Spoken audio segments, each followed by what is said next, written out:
아빠, 저 합격했어요. 아빠가 그렇게 원하시던 카이스트예요. 죽은 아들의 묘비 앞에서 웬 여학생이 대성통곡을 하며 아빠를 찾고 있었습니다.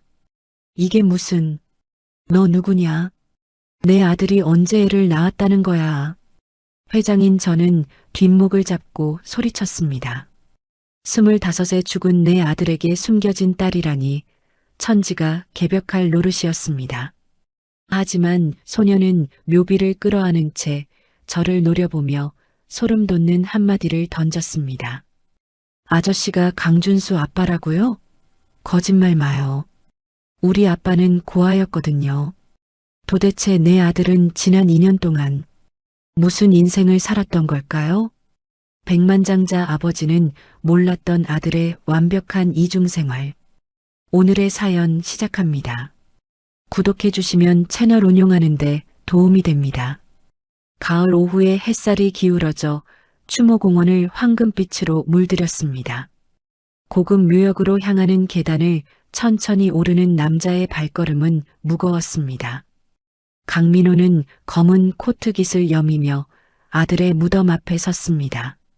사랑하는 아들 강준수 1999년 3월 15일 마이너스 2024년 8월 3일 이라고 새겨진 검은 대리석 묘비가 차갑게 빛나고 있었습니다. 민호가 무릎을 꿇고 앉았습니다. 아이고 준수야. 내 새끼 준수야. 목소리가 떨렸습니다. 이 못난 애비가 또 늦었구나. 미안하다. 정말 미안해. 6개월 전 그날이 떠올랐습니다.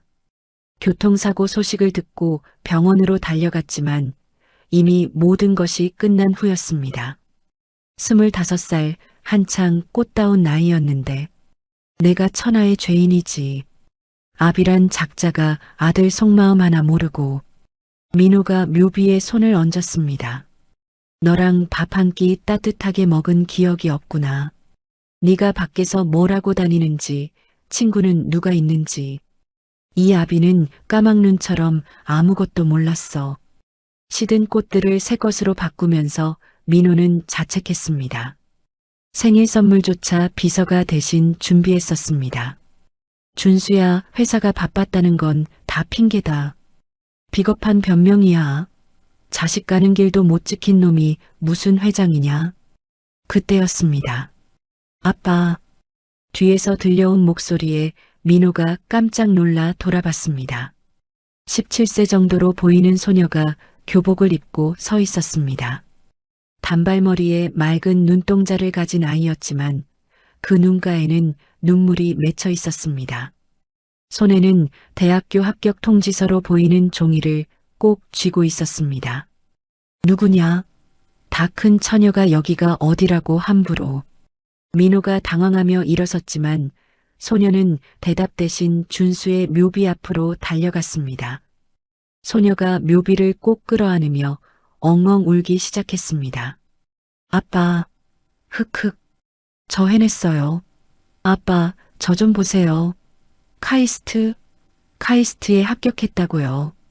소녀의 절규 같은 외침이 추모공원에 울려 퍼졌습니다. 아빠가 그러셨잖아요. 하늘이는 똑똑하니까 꼭 갈 수 있다고. 제가 정말 해냈어요, 아빠. 민호는 혼란스러웠습니다. 이 아이가 왜 준수를 아빠라고 부르는 것일까? 설마 준수가 숨겨둔 딸이 있었다는 말인가? 잠깐 학생, 지금 누구한테 아빠라고 하는 거야? 내 아들이 언제 자식을 뒀단 말이냐? 민호가 조심스럽게 물었지만 소녀는 여전히 묘비를 안고 울고만 있었습니다. 작은 어깨가 격렬하게 떨리고 있었습니다. 대체 왜 여기서 남의 귀한 아들을 붙잡고 우는 게야? 한참을 운 후에야 소녀가 고개를 들었습니다. 빨간 눈으로 민호를 바라보는 표정은 경계심으로 가득했습니다. 아저씨는 누구세요? 왜 우리 아빠 묘소에 계세요? 나는 강준수의 아버지다. 이 녀석의 친아버지란 말이다. 민호의 말에 소녀의 눈이 크게 떠졌습니다. 입을 벌린 채로 민호를 뚫어지게 바라보았습니다. 네, 아버지, 진짜요? 진짜 우리 오빠, 아니 아빠의 아버지시라고요? 소녀가 떨리는 목소리로 물었습니다. 그럼 아저씨가 그 무서운 강민호 회장님이세요? 그렇다. 내가 강민호다. 그런데 넌 대체 누구냐? 왜 총각인 내 아들을 아빠라고 부르는 거야? 혹시 준수가 밖에서 낳아온 아이냐? 민호는 혹시 준수가 어디선가 아이를 낳았을지도 모른다는 생각이 들었습니다. 하지만 아이의 나이를 보면 그럴 가능성은 없었습니다. 소녀가 잠시 망설이다가 작은 목소리로 대답했습니다. 아니요. 그런 게 아니에요. 저는 이하늘이라고 해요. 하늘이? 내 아들이 알던 아이냐? 네. 아빠가, 아니, 준수 오빠가 저한테는 생명의 은인이나 다름없어요. 은인이라니? 그게 무슨 소리야? 하늘이가 고개를 끄덕였습니다. 고아원에서요. 준수 오빠는 지난 2년 동안 비가 오나 눈이 오나 매주 저희 고아원에 오셨거든요. 민호는 귀를 의심했습니다. 준수가 고아원에서 자원봉사를, 그런 이야기는 전혀 들은 적이 없었습니다. 뭐라고? 고아원? 내 아들 준수가 고아원에 다녔다고? 네. 강서구에 있는 사랑의 집이에요. 하늘이가 눈물을 닦으며 말했습니다. 회장님은 모르셨어요? 오빠가 거기서 2년 동안이나 저희한테 수학이랑 영어를 가르쳐 주셨어요. 특히 저한테는 정말 친아빠보다 더 살갑게 챙겨주셨단 말이에요. 민호의 가슴이 쿵 내려앉았습니다. 자신이 전혀 몰랐던 아들의 모습이었습니다. 오빠가 항상 제 손을 잡고 그러셨어요. 하늘이의 목소리가 다시 떨리기 시작했습니다. 하늘아, 넌 머리가 비상하니까 꼭 훌륭한 과학자가 돼야 한다. 그래서 나중에 돈 없고 힘없는 사람들 많이 도와줘야 해라고요. 합격 통지서를 꼭 쥔 손이 하얗게 떨렸습니다. 그래서 오빠 실망시키지 않으려고 코피 쏟아가며 공부했어요. 합격증 보여주면 오빠가 환하게 웃어주실 줄 알았는데, 그런데 하늘이의 목소리가 작아졌습니다. 오빠가 돌아가셨다는 걸 뒤늦게 알았을 때는 정말 하늘이 무너지고 땅이 꺼지는 것 같았어요. 민호는 충격을 받았습니다. 집에서는 늘 조용히 방에만 있던 준수가 고아원에서는 아이들을 가르치고 있었다니. 장례식장 근처에도 못 갔어요. 하늘이가 고개를 떨궜습니다. 원장 선생님이 너 같은 애가 재벌가 장례식장에 가면 쫓겨난다고 절대 가지 말라고 말리셔서, 그래서 이렇게 합격증 들고 혼자서라도 찾아온 거예요. 민호가 하늘이 옆에 조심스럽게 앉았습니다. 아이는 여전히 준수의 묘비를 바라보고 있었습니다. 하늘아, 준수가 정말 2년 전부터 고아원에 다녔단 말이냐? 네, 정말이에요. 하늘이가 대답했습니다. 처음에는 대학생 언니 오빠들이랑 같이 왔는데 나중에는 오빠 혼자서도 오셨어요. 매주 토요일 오후만 되면 귀신같이 나타나셨다니까요. 토요일 오후, 민호는 그 시간에 아들이 어디에 있는지 한 번도 궁금해하지 않았다는 사실을 깨달았습니다. 회사 일에 바빠서 주말에도 집에 없는 경우가 많았으니까. 오빠는 천사였어요, 천사. 하늘이가 작은 미소를 지었습니다. 저희가 숙제 안 해가도 화 한 번 안 내셨어요. 괜찮다, 다시 해보자 하면서 밤늦게까지 가르쳐 주시고, 제 생일도 유일하게 챙겨주신 분이에요. 생일을? 준수가? 네. 작년 제 생일에 케이크랑 문제집을 잔뜩 사들고 오셔서는 하늘이의 눈에서 그리움이 흘러내렸습니다. 하늘이가 세상에서 제일 좋아하는 선물이지? 하면서 장난치시는데 그게 얼마나 고마웠는지 몰라요. 민호의 가슴이 아팠습니다. 자신은 준수의 생일조차 제대로 챙겨주지 못했는데 준수는 고아원 아이의 생일을 기억하고 있었던 것입니다. 다른 아이들도 준수를 따랐더냐? 말도 마세요. 오빠 오는 날은 고아원 잔칫날이었어요. 하늘이가 환하게 웃었습니다. 꼬맹이들은 오빠 다리에 매달려서 안 떨어지려고 하고 오빠는 땀을 뻘뻘 흘리면서 축구해주고 동화책 읽어주고 하늘이의 말 하나하나가 민호에게는 충격이었습니다. 집에서는 늘 조용하고 말수가 적었던 아들이 고아원에서는 아이들과 축구를 하고 책을 읽어주고 있었다니. 기가 막히는구나. 그런데 왜 나한테는 입도 뻥끗 안 했을까? 아빠한테 말이라도 좀 해주지. 민호가 중얼거렸습니다. 하늘이가 조심스럽게 말했습니다. 오빠가 딱 한 번 술에 취해서 그런 말을 한 적이 있어요. 뭐라고? 무슨 말을 했느냐? 아버지는 너무 크고 높은 분이라서 이런 시시한 얘기는 드릴 수가 없다고요. 아버지는 세상을 움직이는 큰일을 하시는데 자기가 고아원 다니는 걸 알면 신경 쓰이게 해드리는 거라고. 시시한 일? 신경을 써? 민호의 목소리가 떨렸습니다. 아들에게는 이토록 소중한 일이었는데 자신을 위해 작은 일이라고 생각했던 것입니다. 오빠 꿈이 뭔지 아세요? 하늘이가 계속했습니다. 나중에 능력이 생기면 아버지 모시고 와서 같이 봉사활동하는 거였어요. 우리 아버지가 겉으로는 무서워 보여도 속은 따뜻한 분이다라고 늘 자랑하셨거든요. 하늘이의 목소리가 점점 작아졌습니다.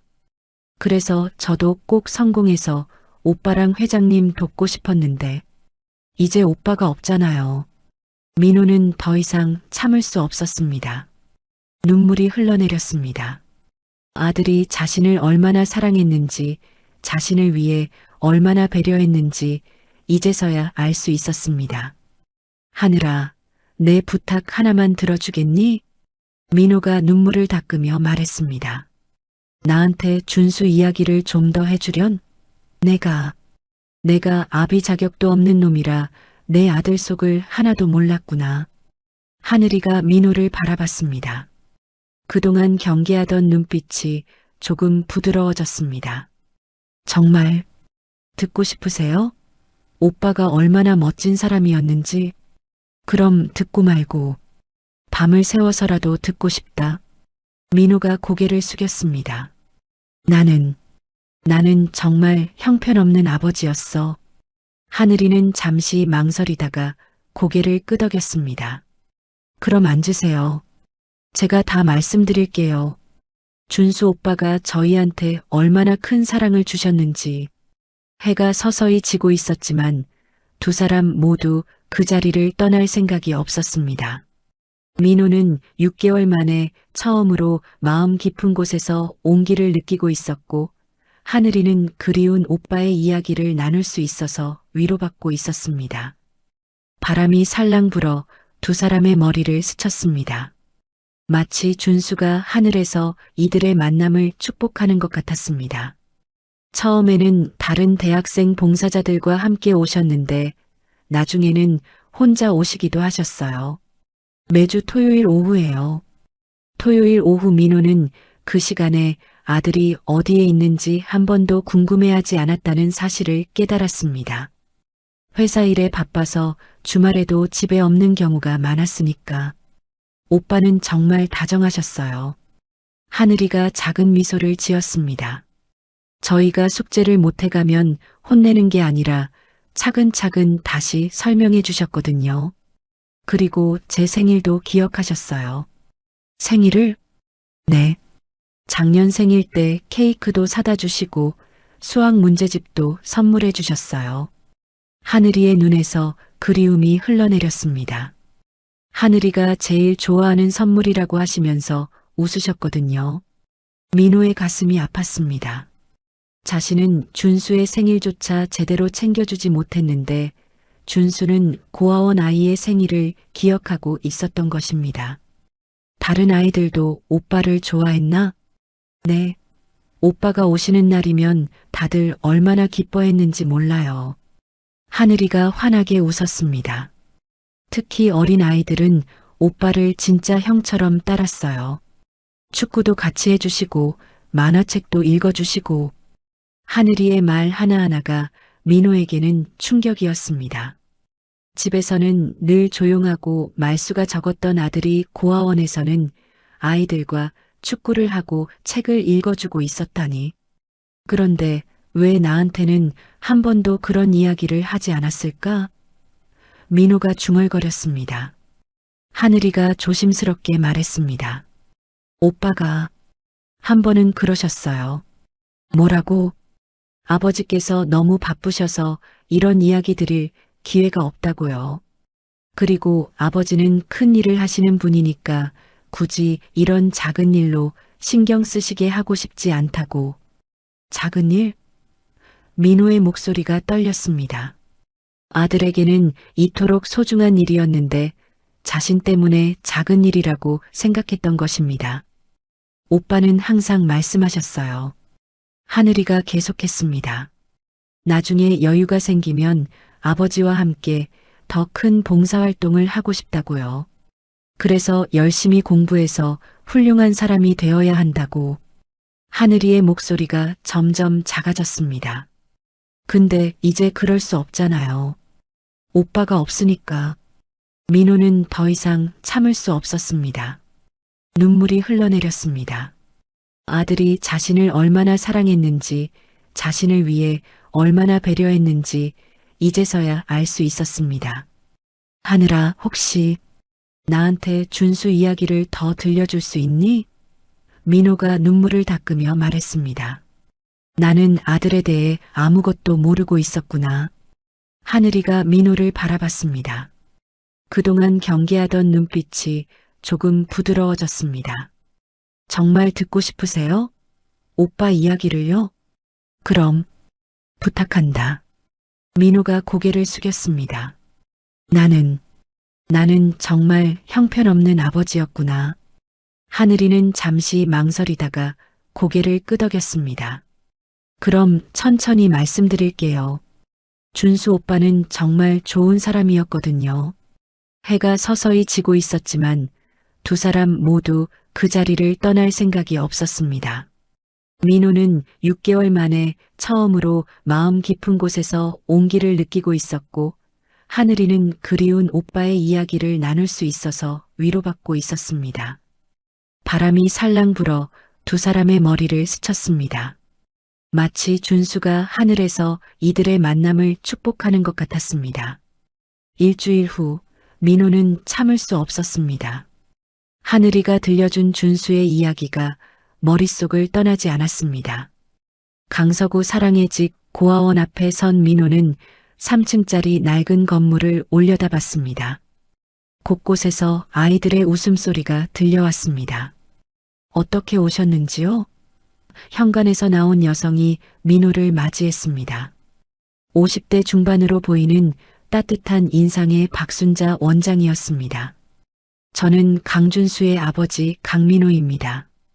민호가 정중하게 인사했습니다. 아들이 여기서 봉사활동을 했다고 들어서. 아, 준수 군의 아버지세요? 박 원장의 얼굴에 반가움과 동시에 슬픔이 스쳤습니다.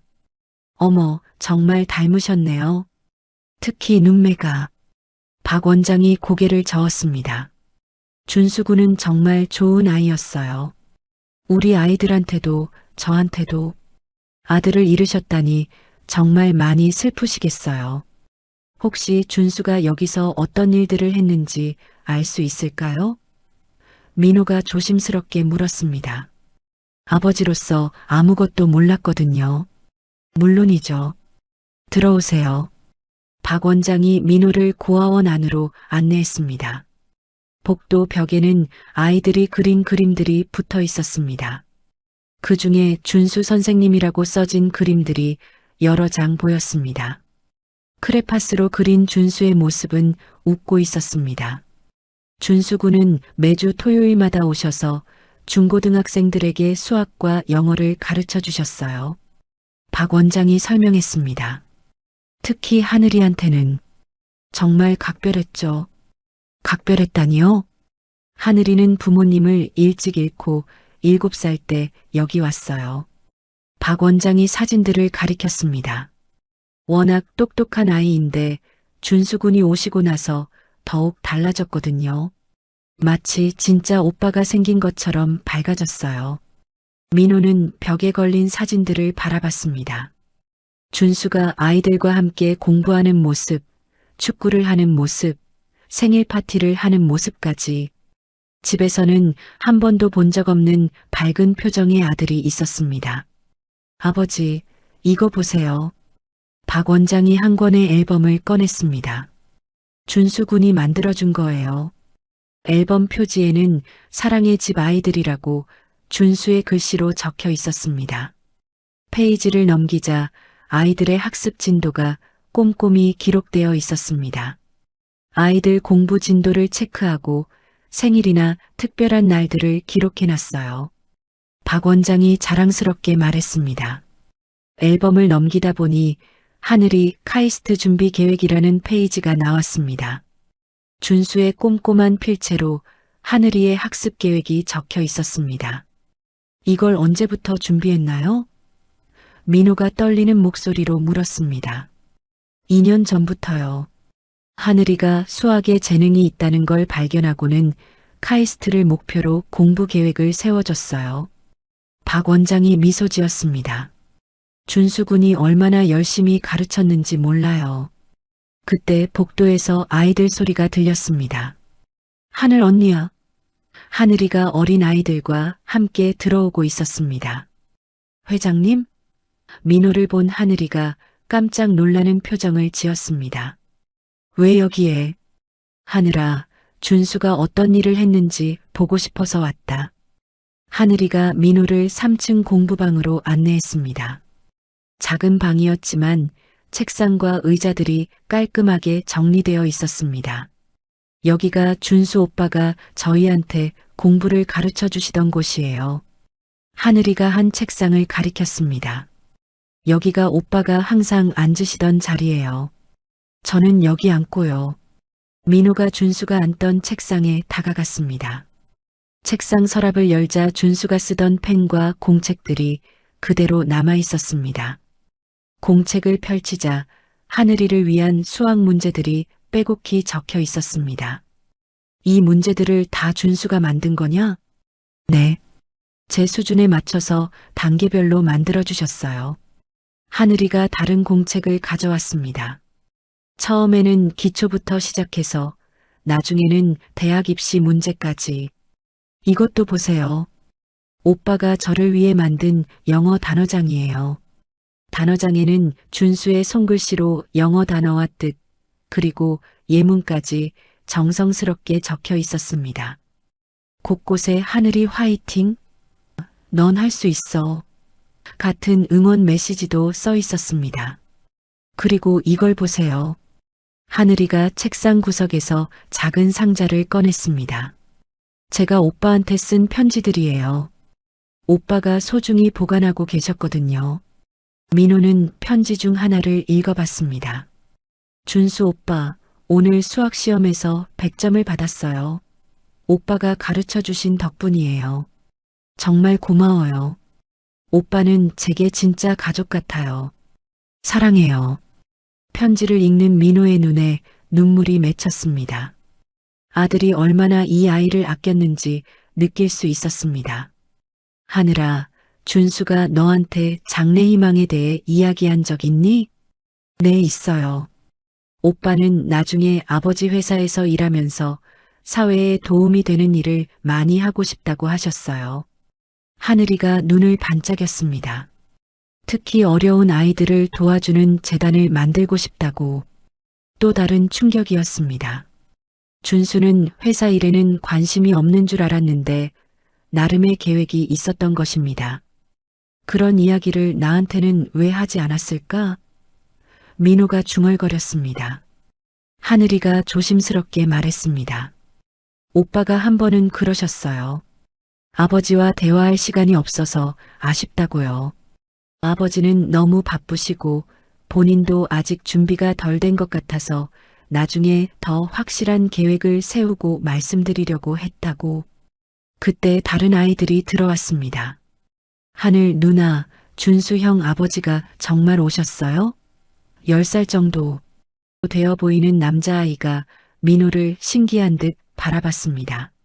네, 민서가. 인사드려. 안녕하세요. 저는 김민석이에요. 민석이가 천진난만하게 웃었습니다.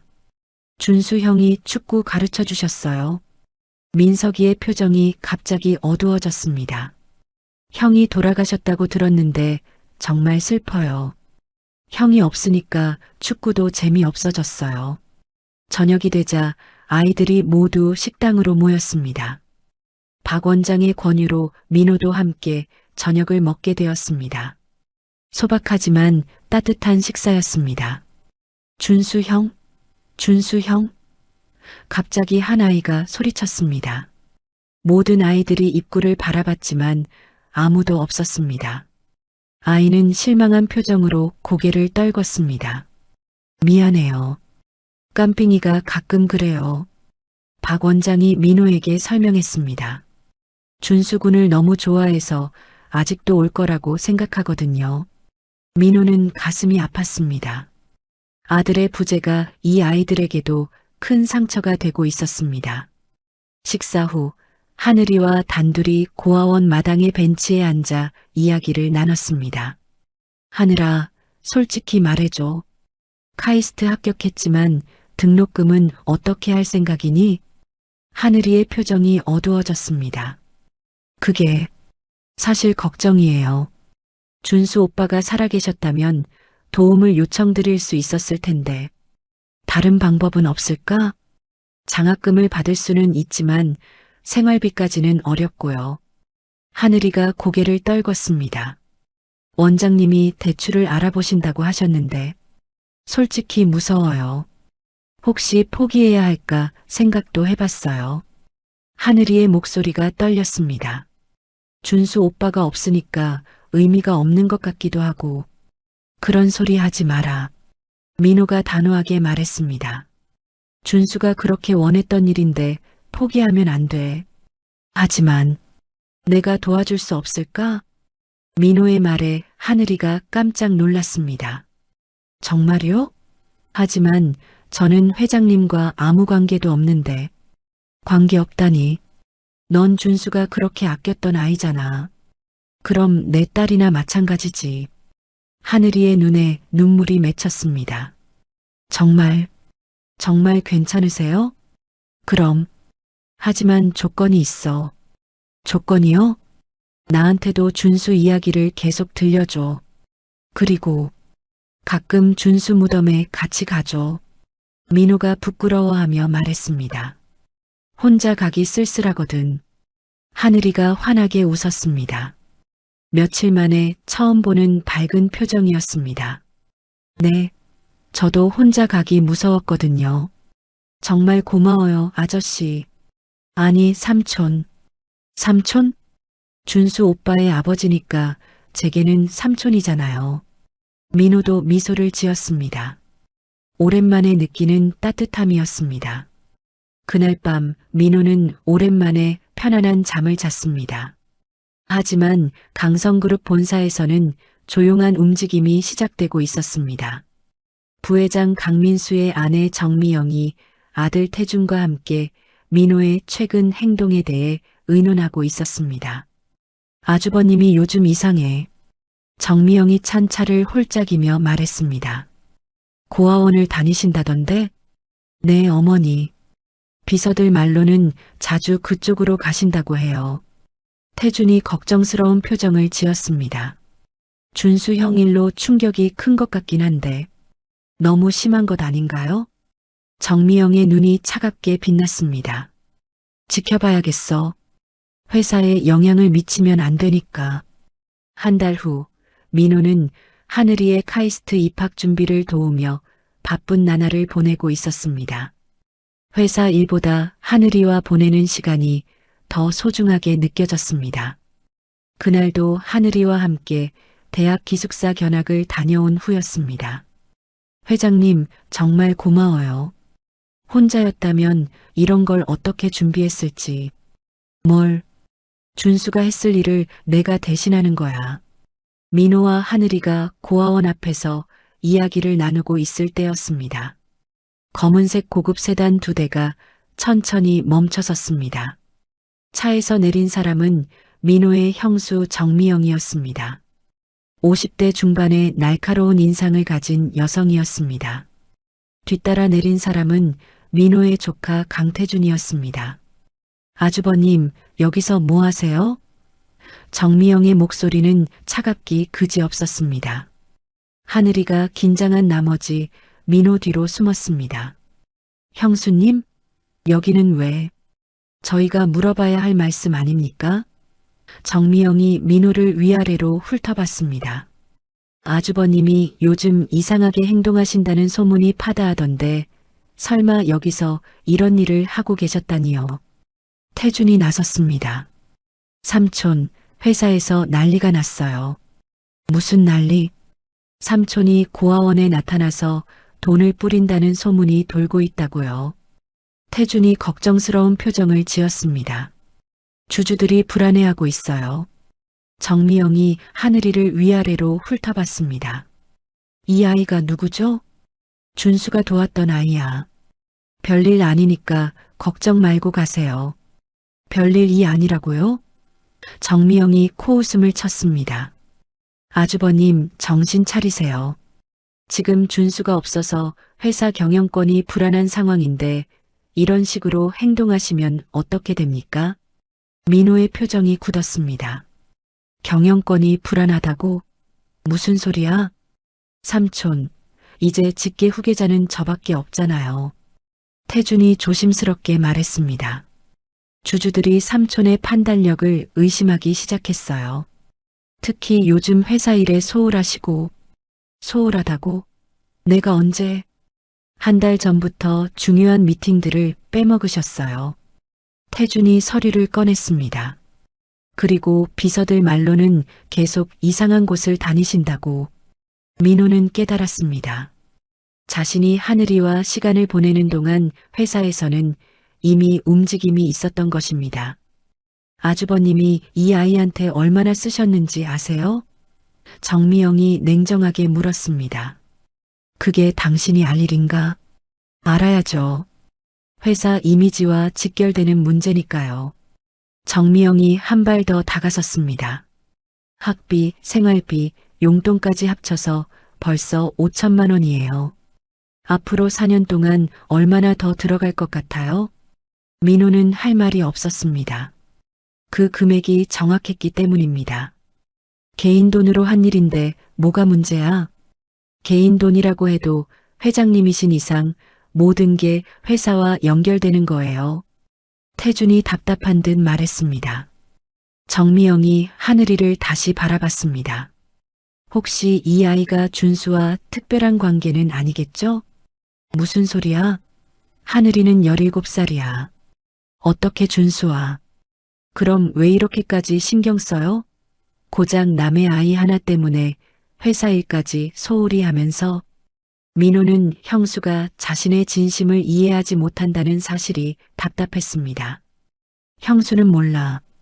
준수가 그 아이를 얼마나 아꼈는지. 그래도 한계가 있는 거지. 정미영이 목소리를 높였습니다. 지금 상황이 얼마나 심각한지 아세요? 그때 태준의 휴대폰이 울렸습니다. 잠시 통화를 마친 태준이 급히 달려왔습니다. 삼촌, 큰일 났어요. 기자들이 고아원에 나타났어요. 뭐라고? 지금 당장 가셔야 해요. 아니면 태준의 말이 끝나기도 전에 민호의 휴대폰이 울렸습니다. 박 원장의 목소리가 떨리고 있었습니다. 회장님, 큰일 났어요. 기자들이 몰려왔어요. 지금 가겠습니다. 안 돼요. 오시면 더 큰일 나요. 박 원장이 말렸습니다. 하늘이가 무서워해요. 자꾸 사진 찍으려고 해서. 민호는 분노가 치밀어 올랐습니다. 정미영과 태준을 노려봤습니다. 이거 누구 짓이야? 저희가 뭘 했다고요? 정미영이 발뺌했습니다. 언론에서 알아서 움직인 거겠죠. 그날 저녁 뉴스는 민호에게 충격적이었습니다. 강성그룹 강민호 회장이 고아원에서 특정 아이에게만 특혜를 주고 있다는 의혹이 제기되고 있습니다. 앵커가 무표정하게 읽었습니다. 해당 고아원 관계자들은 강 회장이 한 아이에게만 과도한 관심을 보이고 있다고 증언했습니다. TV 화면에는 고아원 앞에서 취재하는 기자들의 모습이 나왔습니다. 그리고 모자이크 처리된 하늘이의 모습까지. 일각에서는 강 회장과 해당 아이 사이에 특별한 관계가 있는 것 아니냐는 추측도 나오고 있습니다. 민호는 TV를 끄고 박 원장에게 전화했습니다. 원장님 괜찮으십니까? 회장님, 기자들이 하루 종일 와서 난리였어요. 박 원장의 목소리가 지쳐 있었습니다. 아이들이 무서워해요. 하늘이는 어떻게 지내고 있나요? 그게 하늘이가 충격을 많이 받았어요. 박 원장이 한숨을 쉬었습니다. 자기 때문에 회장님이 곤란해진다면서 울고 있어요. 민호의 가슴이 아팠습니다. 제가 지금 갈게요. 안 돼요. 지금 고아원 주변에 기자들이 우글우글해요. 오시면 더 큰일 나요. 민호는 답답함에 주먹을 꽉 쥐었습니다. 하늘이를 도와주려던 일이 오히려 그 아이에게 상처가 되고 있었습니다. 다음 날 아침 상황은 더 악화되었습니다. 인터넷에는 민호에 대한 악성 댓글들이 쏟아졌습니다.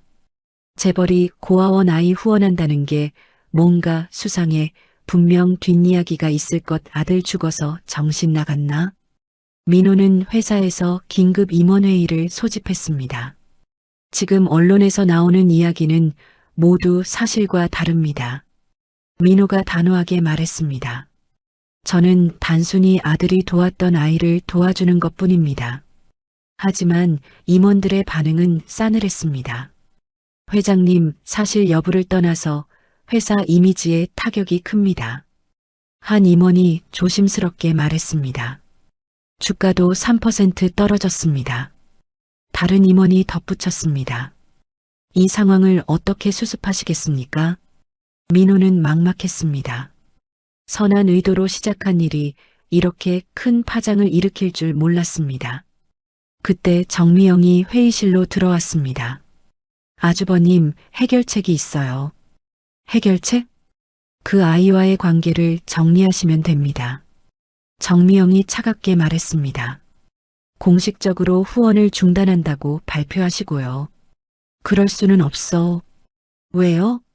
고작 남의 아이 하나 때문에 이 모든 걸 잃으시려고요?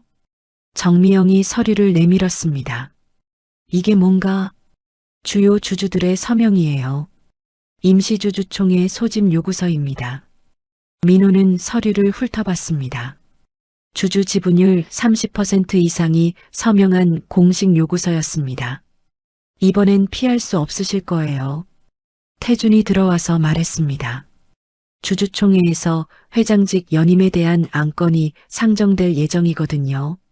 민호는 충격을 받았습니다. 지난번과는 차원이 다른 위기였습니다. 그럼 어쩌자는 거야? 간단해요. 그 아이와의 관계를 정리하시면 됩니다. 정미영이 미소를 지었습니다. 절대 안 돼.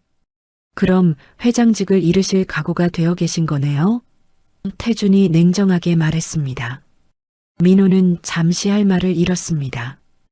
회장직을 잃는다는 것은 강성그룹과의 모든 관계가 끝난다는 의미였습니다. 그날 밤 민호는 준수의 묘 앞에서 혼자 고민했습니다. 준수야, 아빠가 어떻게 해야 할까? 민호가 무릎을 꿇고 앉았습니다. 네가 그렇게 아꼈던 하늘이를 포기해야 하나? 바람만이 대답할 뿐이었습니다. 아니면 회사를 잃더라도 하늘이를 지켜야 할까? 민호는 인생에서 가장 어려운 선택의 기로에 서 있었습니다. 준수라면 어떻게 했을까? 아들의 얼굴이 떠올랐습니다. 고아원 아이들과 웃고 있던 준수의 모습, 하늘이를 친딸처럼 아꼈던 준수의 모습, 민호는 결심했습니다. 무엇을 잃더라도 하늘이를 포기할 수는 없었습니다. 일주일째 이어진 언론의 공격으로 민호는 완전히 궁지에 몰렸습니다. 회사 주가는 계속 하락했고 임시주 주총의 소집 압력은 더욱 거세졌습니다. 더 큰 문제는 하늘이가 고아원에서 나오지 못하고 있다는 것이었습니다. 새벽 4시 민호의 휴대폰이 울렸습니다. 회장님, 큰일 났어요. 박 원장의 다급한 목소리였습니다. 하늘이가 사라졌어요. 뭐라고요? 민호가 침대에서 벌떡 일어났습니다. 어젯밤부터 안 보여요. 쪽지만 남기고 갔어요. 지금 갑니다. 민호는 급히 옷을 입고 고아원으로 달려갔습니다. 다행히 새벽이라 기자들은 없었습니다. 박 원장이 떨리는 손으로 쪽지를 건넸습니다. 원장님, 그리고 회장님께 제가 있으면 모든 사람들이 힘들어해요. 그래서 조용히 떠나기로 했어요. 걱정하지 마세요. 준수 오빠가 하늘에서 지켜보실 거예요. 정말 고마웠어요. 민호의 손이 떨렸습니다. 언제부터 안 보였다고 했나요? 어젯밤 10시경에 방에 있는 걸 확인했는데 새벽에 보니 없어졌어요. 박 원장이 눈물을 닦았습니다. CCTV를 확인해 봤는데 뒷문으로 나간 것 같아요. 민호는 즉시 수소문에 나섰습니다. 17세 아이가 갈 수 있는 곳이 많지 않을 터였습니다. 지하철역, 버스터미널, 친구 집, 하나하나 찾아다녔지만 하늘이는 어디에도 없었습니다. 하늘이 양을 찾고 계신가요? 민호가 3번째 지하철역에서 나오는데 뒤에서 목소리가 들렸습니다. 20대 후반의 남자가 다가오고 있었습니다. 당신은? 저는 이성민입니다. 준수 형과 같이 고아원 봉사활동을 했던. 아, 성민 씨. 민호가 반가워했습니다. 혹시 하늘이를 본 적 있나요?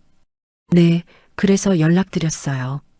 지금 하늘이가 저희 집에 있어요. 민호는 안도의 한숨을 쉬었습니다. 지금 어디 있는지 알려주겠나? 네, 그런데 성민이 망설였습니다. 하늘이가 회장님을 만나기 싫어해요. 자기 때문에 회장님이 고생한다고 하면서요. 성민 씨, 부탁입니다. 하늘이를 설득해 주세요. 내가 직접 만나서 이야기하고 싶어요. 알겠습니다. 한번 시도해 보겠어요. 성민의 원룸은 작았지만 깔끔했습니다. 하늘이는 소파에 웅크리고 앉아 있었습니다. 며칠 동안 제대로 먹지도 못했던 것 같이 많이 야윈 모습이었습니다. 하늘아. 하늘이가 민호를 보자 고개를 떨궜습니다. 회장님, 정말 죄송해요. 제가 있으면 회장님이 힘들어지잖아요. 무슨 소리야? 내가 힘든 게 너 때문이라고 생각하니? 그런 게 아니라요.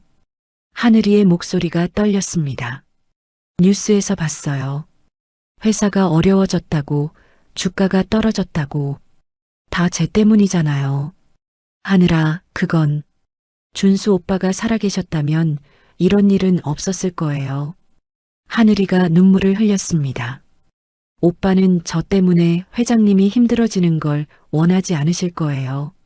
민호는 하늘이 앞에 무릎을 꿇고 앉았습니다. 하늘아, 잘 들어. 네가 없다면 내가 준수와 연결된 마지막 고리가 사라지는 거야. 하늘이가 고개를 들었습니다. 너를 통해서 내가 준수에 대해 알게 됐고 준수가 얼마나 착한 아이였는지 깨달았어. 하지만 그리고 말이야, 나는 지금까지 돈만 쫓아가며 살았어.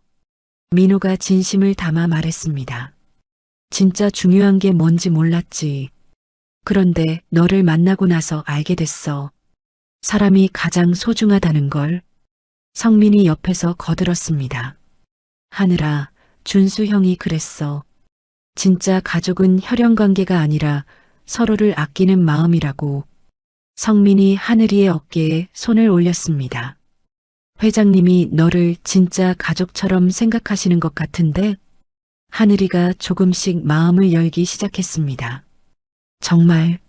정말 괜찮으세요? 저 때문에 회사가 어려워져도요? 회사 따위는 중요하지 않아. 네가 더 소중해. 민호의 진심이 담긴 말에 하늘이의 눈에 눈물이 맺혔습니다. 그럼 다시 돌아가도 돼요?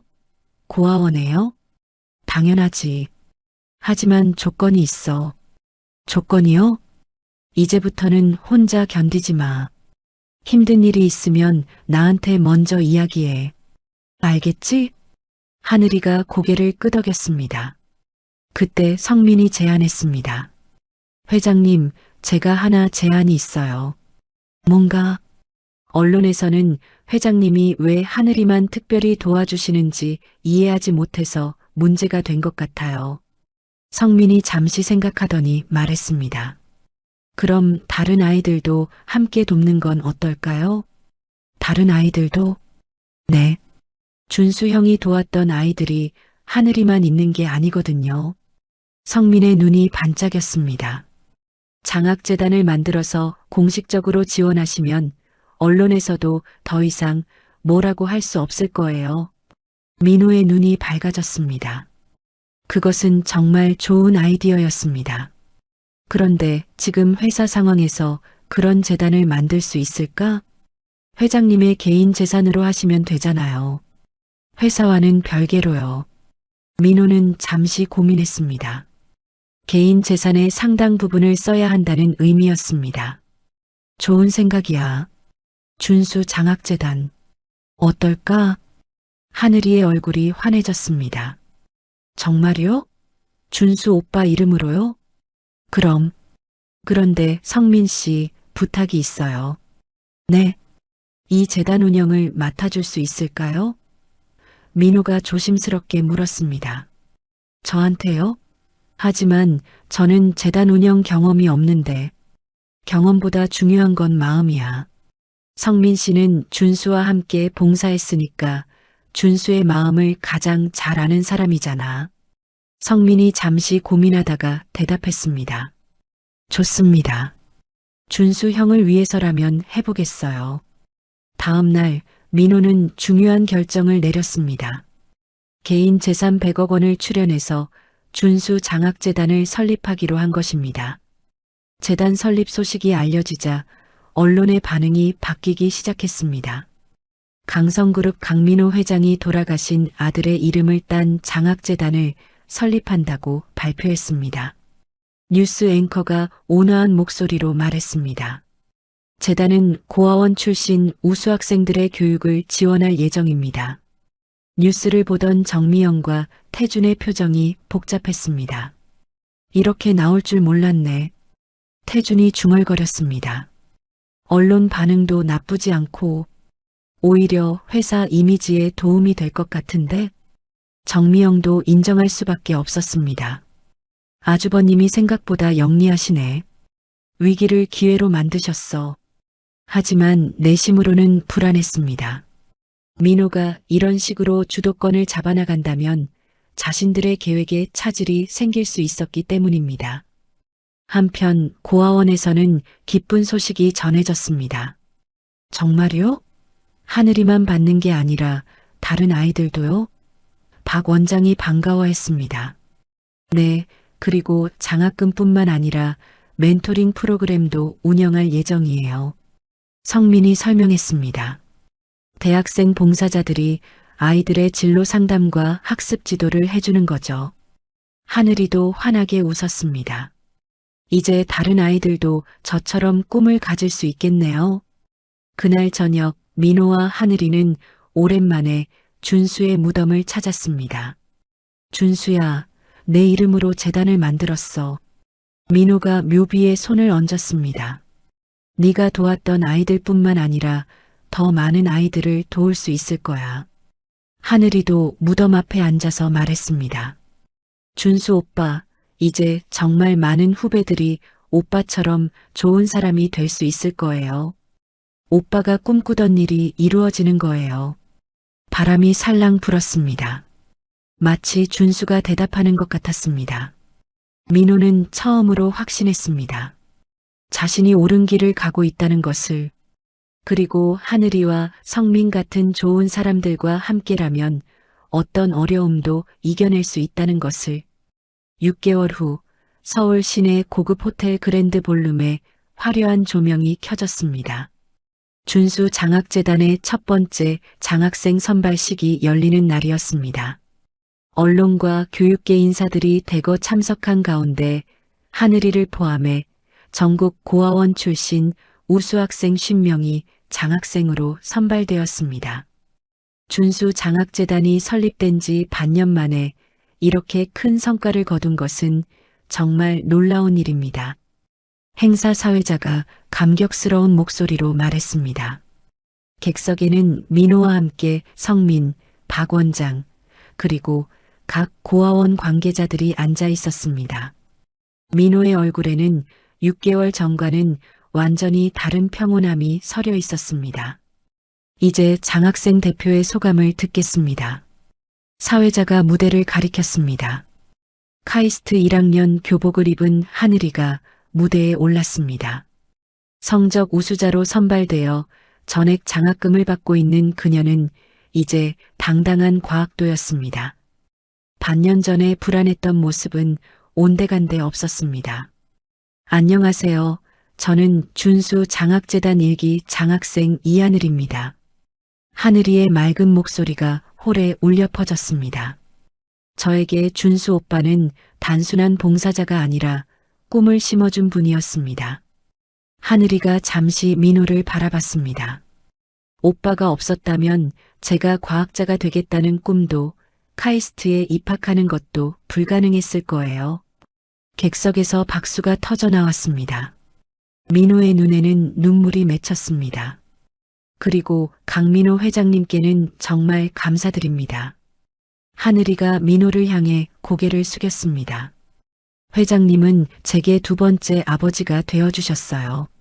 아니, 이제는 진짜 아버지처럼 느껴져요. 하늘이가 민호를 바라보며 활짝 웃었습니다. 민호도 뿌듯한 미소로 화답했습니다. 저희 10명의 장학생들은 모두 준수 오빠의 꿈을 이어받아 사회에 도움이 되는 사람이 되겠다고 약속드립니다. 우렁찬 박수가 쏟아졌습니다. 언론들도 호의적인 반응을 보였습니다. 행사가 끝난 후 민호는 성민과 함께 재단 사무실을 둘러봤습니다. 강남의 작은 사무실이었지만 알차게 꾸며져 있었습니다. 성민아, 정말 고생 많았어. 무슨 말씀이세요? 이 모든 게 회장님 덕분인걸요. 성민의 책상 위에는 준수의 사진이 놓여 있었습니다. 고아원에서 아이들과 함께 웃고 있는 모습이었습니다. 준수 형이 보면 정말 좋아할 것 같아요. 그래, 준수가 꿈꾸던 일이 현실이 됐으니까. 그때 하늘이가 뛰어들어왔습니다. 아빠, 성민 오빠. 하늘이는 이제 민호를 자연스럽게 아빠라고 불렀습니다. 민호도 그것이 너무나 자연스러웠습니다. 하늘아, 오늘 발표 정말 잘했어. 아빠가 너무 자랑스러웠어. 정말요? 떨렸는데 다행이에요. 토요일 오후였습니다. 민호와 하늘이는 한강공원을 산책하고 있었습니다. 가을 햇살이 강물에 반짝이며 평화로운 오후였습니다. 아빠, 저 대학 생활이 어때요? 어떻긴 재미있지 않나? 친구들도 많이 사귀었고. 네, 근데 가끔 어려울 때가 있어요. 하늘이가 민호의 팔짱을 끼웠습니다. 다른 친구들은 부모님이 계셔서 뭐든지 물어볼 수 있는데 저는 뭐든지 나한테 물어보면 되잖아. 그런가요? 그럼 이번에 동아리 가입하라는데 어떻게 할까요? 동아리? 좋지. 뭐 하는 동아리인데? 로봇 연구 동아리요. 하늘이의 눈이 반짝였습니다. 근데 활동비도 많이 들고 시간도 많이 투자해야 한대요. 민호는 잠시 생각하다가 말했습니다. 하늘아, 돈 걱정은 하지 마. 네가 하고 싶은 일이면 뭐든지 해봐. 단 조건이 있어. 조건이요? 열심히 해야 해. 그리고 가끔 아빠한테 어떤 일을 하는지 자랑해줘. 하늘이가 환하게 웃었습니다.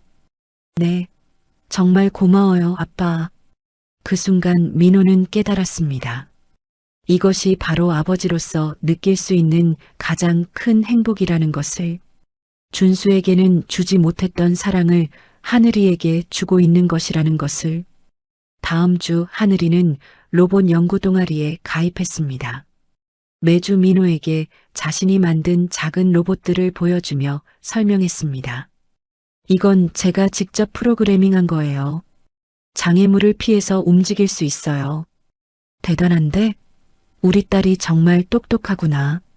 민호는 진심으로 감탄했습니다. 하늘이의 재능은 정말 놀라웠습니다. 회사에서도 좋은 소식이 계속 들려왔습니다. 준수 장학재단의 성공으로 강성그룹의 이미지가 크게 개선되었고 주가도 상승세를 보였습니다. 무엇보다 민호 자신이 달라졌습니다. 회장님이 요즘 많이 밝아지셨어요. 비서 김 과장이 조심스럽게 말했습니다. 그래, 나도 모르게 그랬나 봐. 네, 예전보다 직원들한테도 관심을 많이 보여주시고 좋은 변화인 것 같아요. 민호는 예전처럼 냉정하고 무뚝뚝한 회장이 아니라 임직원들과 소통하는 따뜻한 리더가 되었습니다. 하늘이가 민호의 딸이 된 후 첫 번째 생일이 다가왔습니다. 정확히는 민호가 하늘이의 아버지가 된 후 첫 번째 생일이었습니다.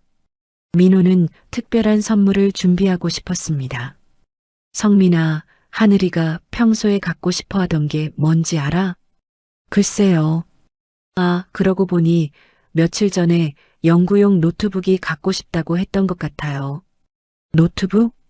네, 로봇 프로그래밍 할 때 사용하는 고성능 노트북이요. 가격이 좀 비싼데. 그런 건 문제 없어. 어디서 사면 돼? 민호는 직접 전자상가를 찾아가서 최고급 노트북을 샀습니다. 그리고 거기에 특별한 메시지를 새겼습니다. 사랑하는 딸 하늘이에게 내 꿈을 응원하는 아빠가. 생일 당일 고아원에서 작은 파티가 열렸습니다. 하늘이의 고아원 동생들과 성민, 박 원장이 모두 참석했습니다. 하늘 언니 생일 축하해요. 아이들이 함께 만든 케이크를 가져왔습니다. 조금 삐뚤빼뚤하지만 정성이 담긴 케이크였습니다. 고마워, 다들. 정말 예쁘다. 하늘이가 감동해서 눈물을 흘렸습니다. 이런 생일 파티는 처음이었습니다. 자, 이제 선물 시간이야. 민호가 포장된 상자를 내밀었습니다. 하늘이가 포장을 뜯자 눈이 크게 떠졌습니다. 이거 정말 제가 갖고 싶어 했던 노트북이에요. 마음에 들어? 네, 정말 고마워요, 아빠. 하늘이가 민호를 꼭 안았습니다. 민호도 딸을 꼭 끌어안으며 행복감에 젖었습니다. 앞으로도 네가 하고 싶은 모든 걸 할 수 있게 도와줄게. 저도 아빠가 자랑스러워할 수 있는 딸이 될게요. 그 순간 민호는 깨달았습니다. 자신이 평생 찾았던 것이 바로 이것이라는 것을. 돈도 명예도 아닌 진심으로 사랑하고 사랑받는 가족이라는 것을. 그날 밤 민호는 준수의 사진을 바라보며 중얼거렸습니다. 준수야, 고마워. 네가 하늘이를 만나게 해줘서 이제 아빠가 진짜 행복이 뭔지 알 것 같아. 하지만 민호는 몰랐습니다. 이 완벽한 행복이 얼마나 짧을 것인지를. 다음 날 아침 하늘이는 새 노트북으로 로봇 프로그래밍을 하며 환하게 웃고 있었습니다. 민호도 그 모습을 바라보며 흐뭇해했습니다. 이것이 바로 그들에게 주어진 가장 빛나는 순간이었습니다. 진정한 아버지와 딸로서 느낄 수 있는 완전한 행복의 순간이었습니다. 하늘이의 생일로부터 한 달 후 평범한 화요일 오후였습니다. 민호는 회사에서 임원회의를 주재하고 있었습니다. 분기별 실적 보고가 한창 진행 중이었을 때 갑자기 휴대폰이 울렸습니다. 회의 중인데. 민호가 전화를 거부하려 했지만 화면에 카이스트 학생처라는 글자가 떠올랐습니다. 잠시만요. 민호가 회의를 중단하고 전화를 받았습니다. 강민호 회장님이시죠? 저는 카이스트 학생처 김 선생입니다. 네, 무슨 일인가요?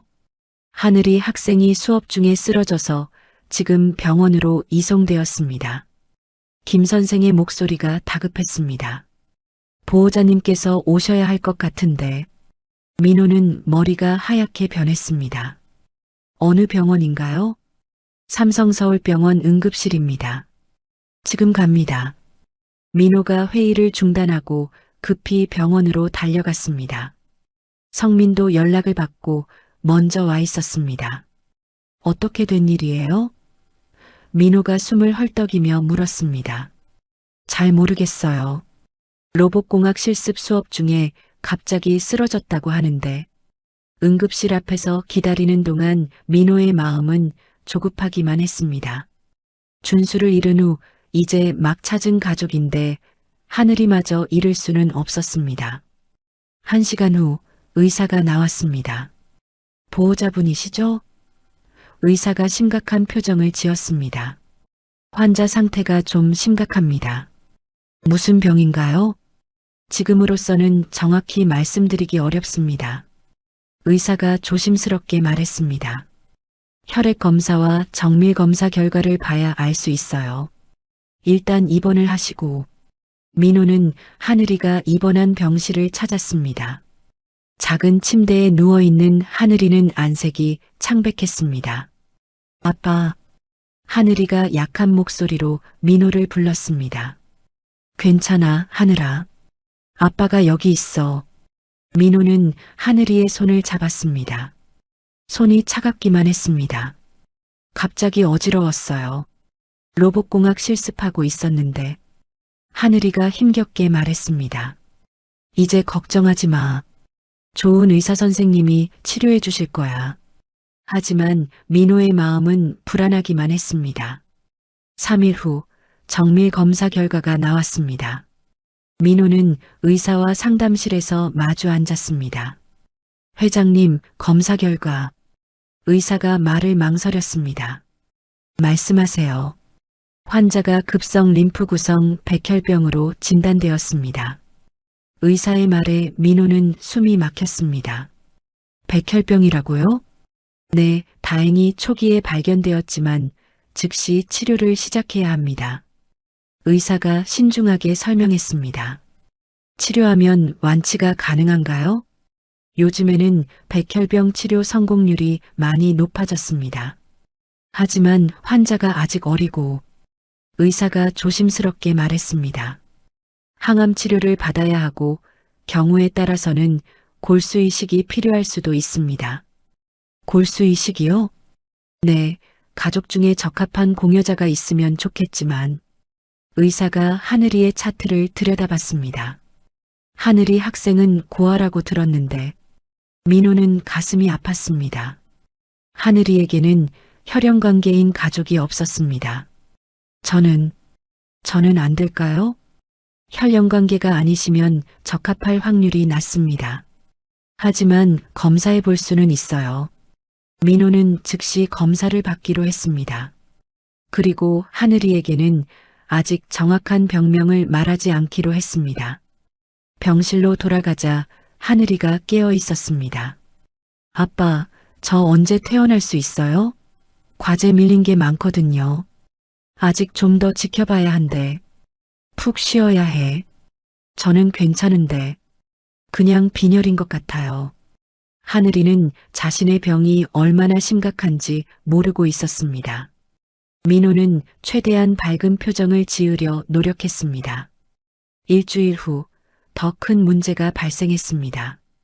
하늘이의 병이 알려지자 회사 내부에서 다시 잡음이 일기 시작했습니다.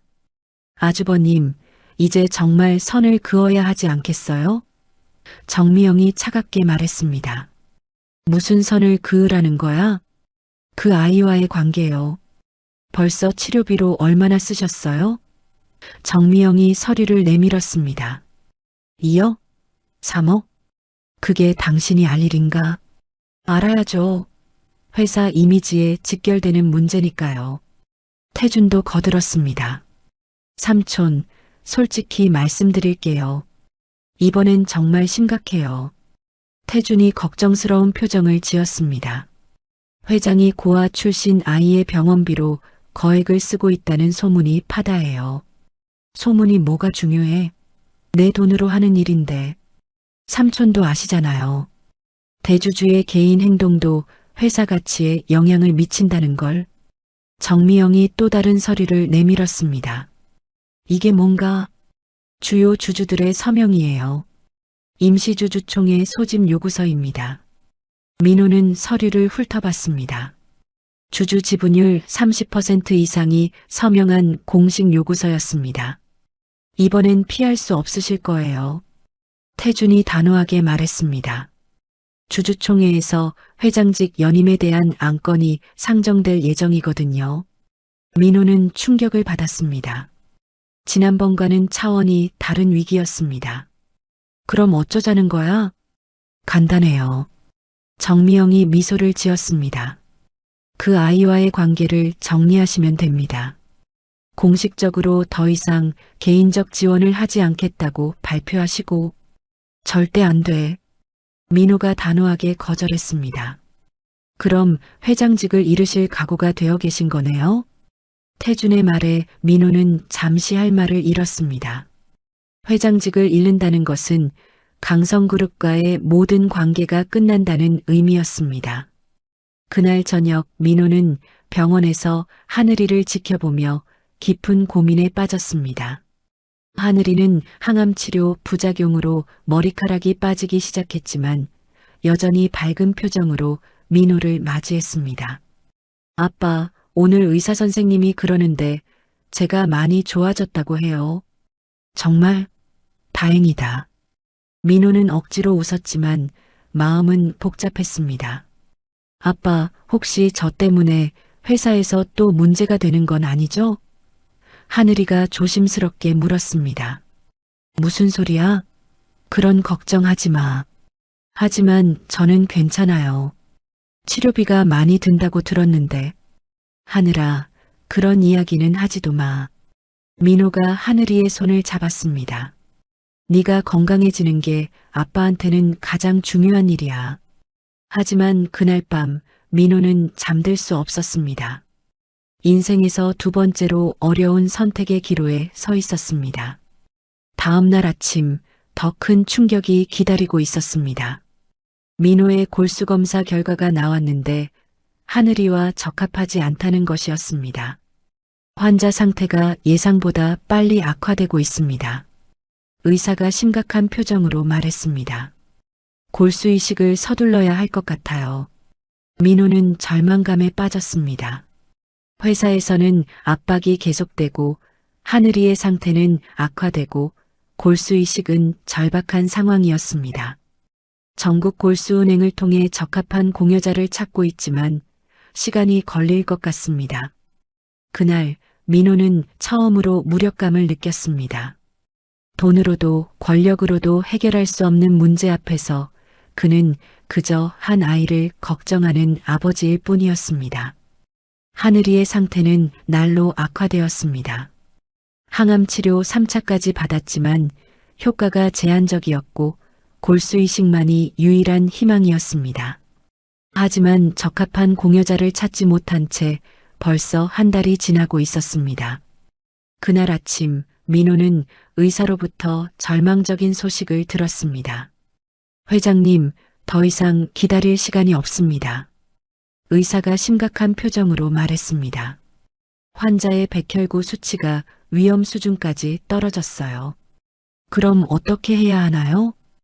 해외 골수은행까지 범위를 넓혀서 찾아보겠지만 의사가 고개를 저었습니다. 시간이 얼마나 걸릴지 장담할 수 없어요. 민호는 절망감에 빠졌습니다. 아무리 많은 돈을 써도 하늘이의 생명을 구할 수 없다는 현실이 무겁게 다가왔습니다. 그날 오후 더 큰 위기가 찾아왔습니다. 임시주주총회가 일주일 앞으로 다가온 것이었습니다. 아주버님, 마지막으로 말씀드려요. 정미영이 마지막 통첩을 보냈습니다. 지금이라도 그 아이와의 관계를 정리하시면 주주총회를 피할 수 있어요. 안 된다고 했잖아. 그럼 정말 모든 걸 잃으실 각오가 되신 거네요?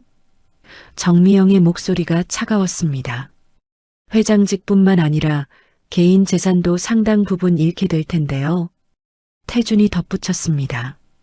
삼촌, 회사를 잃으면 그 아이 치료비도 감당하기 어려워져요. 현실적으로 생각하세요. 민호는 딜레마에 빠졌습니다.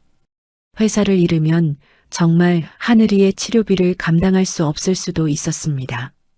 그날 저녁 병실에서 하늘이와 함께 있을 때였습니다. 아빠, 저 꿈 꿨어요. 하늘이가 작은 목소리로 말했습니다. 무슨 꿈? 준수 오빠가 나타나서 그러는 거예요. 하늘이의 눈이 반짝였습니다. 하늘아, 걱정하지 마. 곧 좋은 일이 생길 거야라고요. 하늘이는 많이 야윈 모습이었지만 여전히 밝게 웃고 있었습니다. 정말? 준수가 그랬다고? 네, 그리고 아빠한테도 인사를 전해달라고 했어요. 하늘이가 민호의 손을 잡았습니다. 아버지, 제가 못다한 일을 대신해 주셔서 고맙다고요. 민호의 눈에 눈물이 맺혔습니다. 하늘이는 자신의 상태가 얼마나 심각한지 알고 있으면서도 오히려 민호를 위로하고 있었습니다. 다음 날 오전 기적 같은 소식이 전해졌습니다. 성민이 급히 병원으로 달려와서 민호에게 알려준 소식이었습니다. 회장님, 골수 공여자를 찾았어요. 성민이 숨을 헐떡이며 말했습니다. 정말인가? 네. 그런데 더 놀라운 건 성민이 잠시 망설였습니다. 공여자가 준수 형이에요. 민호는 순간 무슨 말인지 이해할 수 없었습니다. 준수가? 그게 무슨 소리야? 준수 형이 대학교 2학년 때 골수기증 등록을 해놨었거든요. 성민이 흥분해서 설명했습니다. 그런데 사고로 돌아가시면서 장기기증도 못하고 그래서 골수은행에만 등록되어 있었던 거예요. 하지만 준수는 이미 의사 선생님이 확인해 보니까 준수 형이 교통사고 직후 응급실에서 뇌사 판정을 받았을 때 장기기증 의사에 따라 골수도 채취되어 특수 냉동 보관되었다는 거예요. 성민이 계속 설명했습니다. 그리고 준수 형과 하늘이의 골수가 완벽하게 일치한다는 거예요. 민호는 믿을 수 없었습니다. 죽은 아들이 딸의 생명을 구해주는 기적이 일어난 것이었습니다. 언제 수술할 수 있나요? 내일 당장 가능하다고 해요. 성민이 기뻤습니다. 하늘이 상태가 위급해서 최우선으로 진행한다고 하네요. 그날 저녁 하늘이에게 이 소식을 전했을 때 하늘이는 눈물을 흘렸습니다. 정말 준수 오빠가요? 그래, 내 꿈이 맞았나 봐. 준수가 너를 지켜주는 거야. 오빠가 저를 살려주시는 거네요. 하늘이는 감격해서 말을 잇지 못했습니다. 이제 걱정하지 마. 수술 잘 받고 빨리 건강해져야 해. 그날 밤 민호는 준수의 사진을 바라보며 중얼거렸습니다. 고마워, 준수야. 네가 정말 하늘이를 구해주는구나. 골수이식 수술은 6시간에 걸쳐 진행되었습니다. 성공적으로 끝난 수술 후 하늘이는 중환자실로 이송되었습니다. 이제 며칠간 지켜본 후 준수의 골수가 하늘이 몸에서 잘 자리 잡는지 확인해야 했습니다. 수술 다음 날 더 놀라운 일이 일어났습니다. 하늘이의 골수이식 소식이 언론에 알려지면서 여론이 완전히 바뀐 것이었습니다. 강성그룹 강민호 회장의 고인이 된 아들이 고아 소녀의 생명을 구했다는 감동적인 이야기가 전해지고 있습니다. 뉴스 앵커가 감동적인 목소리로 보도했습니다. 준수 씨는 생전에 골수기증을 서약했었고 본인이 세상을 떠난 후에도 냉동 보관된 골수가 하늘이 양의 생명을 구하게 된 것입니다. 시민들의 반응도 뜨거웠습니다. 정말 감동적이에요. 하늘에서 아들이 도와주는 것 같아요. 강 회장님이 그 아이를 진짜 딸처럼 아끼신 게 이해가 가요. 이런 분이 진짜 기업인이죠. 이전에 민호를 비판했던 사람들도 입장을 바꿨습니다. 인터넷 댓글들도 응원과 격려로 가득했습니다. 회사에서도 분위기가 완전히 달라졌습니다. 임시주주총회를 요구했던 주주들이 하나둘 철회하기 시작했습니다. 회장님, 주주총회 요구가 취소되었습니다. 김 비서가 기쁜 소식을 전했습니다. 정말인가? 네, 주주들이 이런 상황에서 경영진을 흔드는 것은 적절하지 않다는 입장을 표명했습니다. 정미영과 태준도 더 이상 민호를 압박할 수 없었습니다. 여론이 완전히 민호 편으로 돌아선 상황에서 무리한 공격은 오히려 역풍을 맞을 수 있었습니다. 삼촌, 이번엔 삼촌 승리네요. 태준이 억지로 웃으며 말했습니다. 승리가 아니야. 우리 모두의 승리지. 민호는 관대하게 대답했습니다. 일주일 후 하늘이의 상태가 극적으로 호전되었습니다. 준수의 골수가 완벽하게 자리를 잡은 것이었습니다. 회장님, 정말 기적입니다. 의사도 놀라워했습니다. 이렇게 빨리 좋아질 줄 몰랐어요. 언제쯤 퇴원할 수 있을까요? 한 달 정도 더 지켜보고 재발 위험이 없다고 판단되면 퇴원 가능해요. 중환자실에서 일반 병실로 옮겨진 하늘이는 다시 생기를 찾았습니다. 아빠, 정말 신기해요. 제 몸에 준수 오빠의 골수가 있다니까요. 그래, 이제 너와 준수는 정말 혈연 관계가 된 거야. 그럼 저는 진짜 준수 오빠의 동생이고 아빠의 딸이 된 거네요. 하늘이가 환하게 웃었습니다. 그 웃음을 보니 모든 고생이 보상받는 것 같았습니다.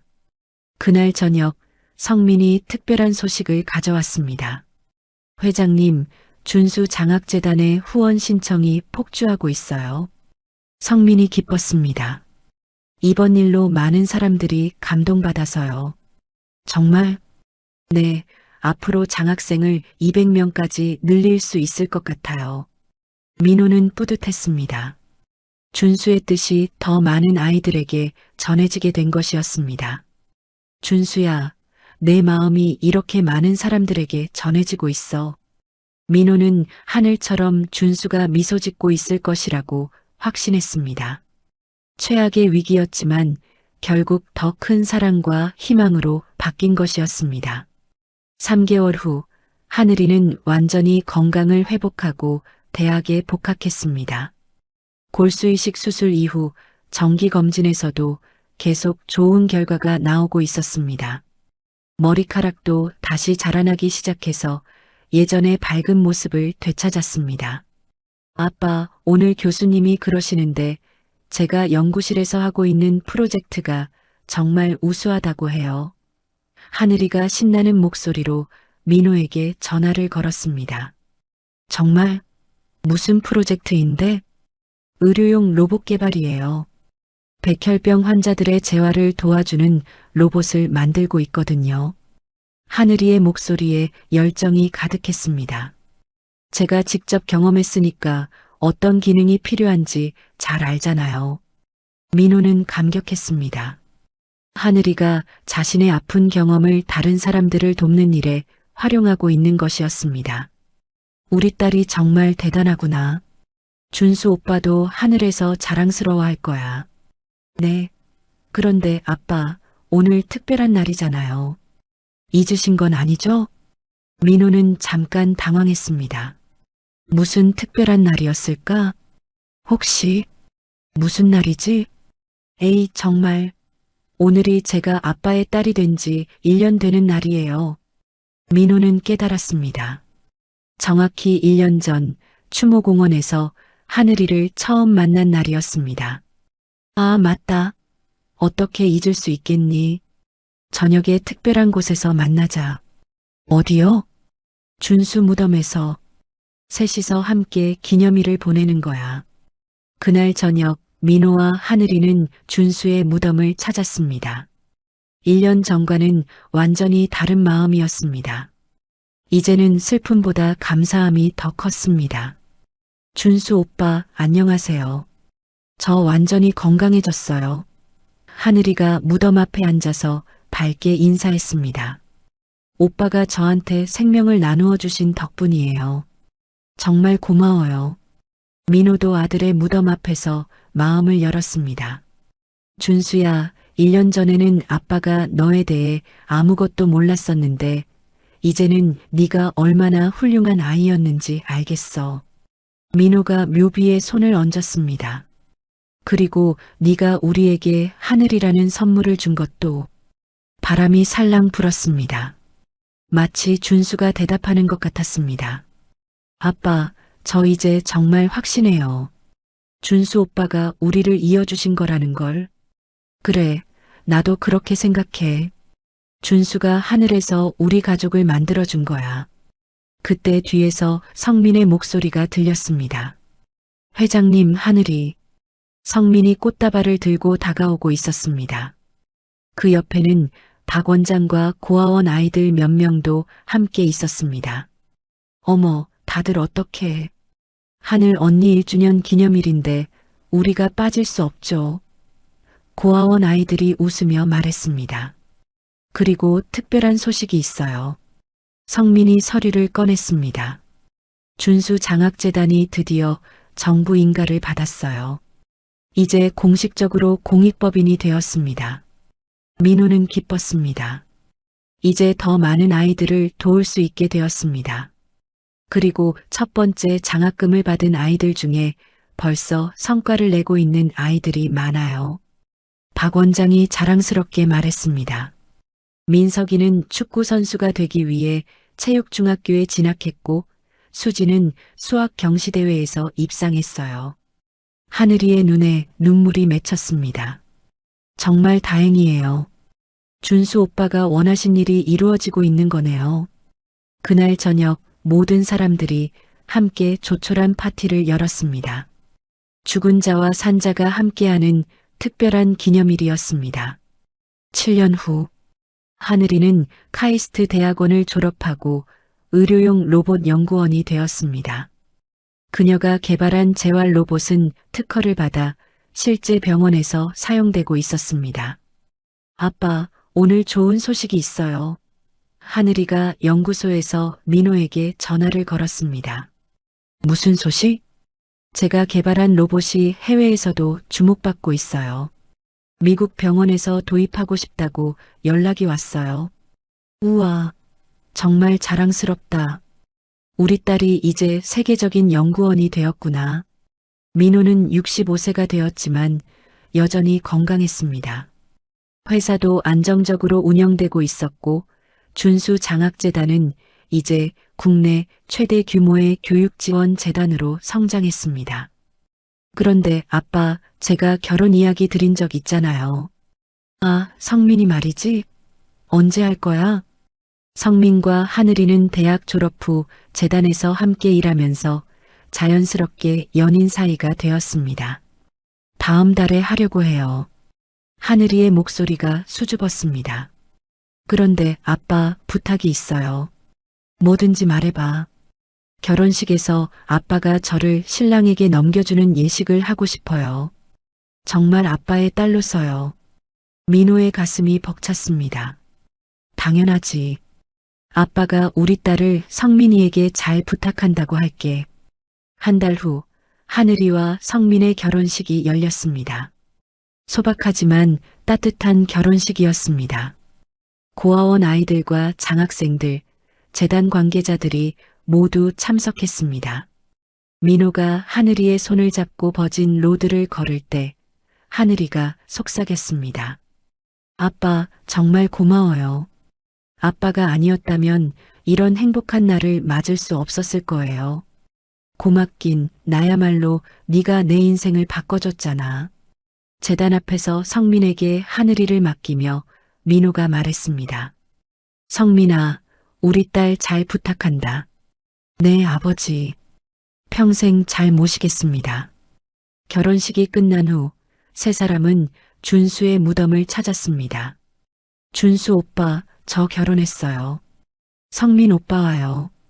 하늘이가 웨딩드레스를 입은 채로 무덤 앞에 서서 말했습니다. 오빠가 하늘에서 우리를 이어주신 것처럼 이제 저희도 행복하게 살면서 더 많은 아이들을 도울게요. 성민도 인사했습니다. 형, 하늘이 잘 모시겠습니다. 그리고 형이 시작한 일을 계속 이어가겠습니다. 민호는 아들의 무덤을 바라보며 마음속으로 말했습니다. 준수야, 우리 가족이 이제 완전해졌어. 네가 주신 선물 덕분에 아빠가 진정한 행복이 뭔지 알게 되었어. 몇 년 후 하늘이와 성민 사이에 아이가 태어났습니다. 그들은 그 아이의 이름을 준수라고 지었습니다. 준수의 정신이 다음 세대로 이어지는 것이었습니다. 민호는 이제 할아버지가 되었지만 여전히 재단 일에 열심이었습니다.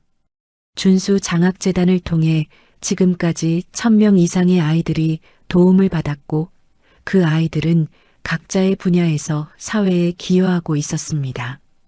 어느 조용한 저녁, 민호는 손자 준수를 안고 있었습니다. 준수야, 할아버지가 이야기 들려줄까?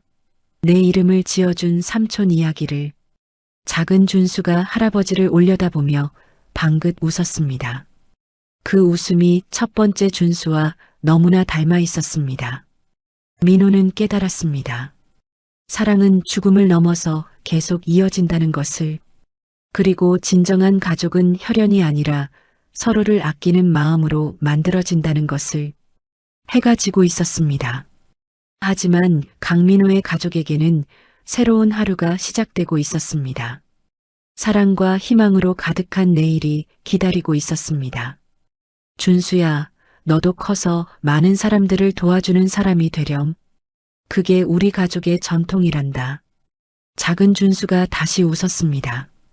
마치 알겠다고 대답하는 것 같았습니다. 그렇게 사랑의 이야기는 다음 세대로 이어져 갔습니다. 영원히. 때로는 우리 인생에서 가장 큰 상실이 가장 소중한 만남으로 이어지기도 합니다. 강민호 회장은 아들 준수를 잃은 깊은 슬픔 속에서 하늘이라는 새로운 가족을 만났습니다. 혈연으로 이어지지 않았지만 진정한 사랑으로 맺어진 아버지와 딸의 인연이었죠. 준수가 생전에 심어놓은 사랑의 씨앗은 하늘이를 통해 꽃을 피웠고 그 꽃은 다시 많은 아이들에게 희망이 되었습니다. 준수 장학재단을 통해 1000명이 넘는 아이들이 꿈을 키워나갔고 그들 각자가 또 다른 누군가의 희망이 되어 주었습니다. 죽음으로도 끊어지지 않는 사랑, 혈연을 넘어선 진정한 가족의 의미, 그리고 한 사람의 선행이 만들어내는 끝없는 선순환. 이것이 바로 준수와 민호, 그리고 하늘이가 우리에게 전해주는 메시지입니다.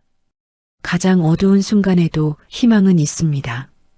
그리고 진정한 가족은 혈연이 아닌 사랑으로 만들어집니다. 이야기를 끝까지 들어주신 분이 계시다면 잘 들었다고 댓글 하나만 남겨주세요. 감사합니다.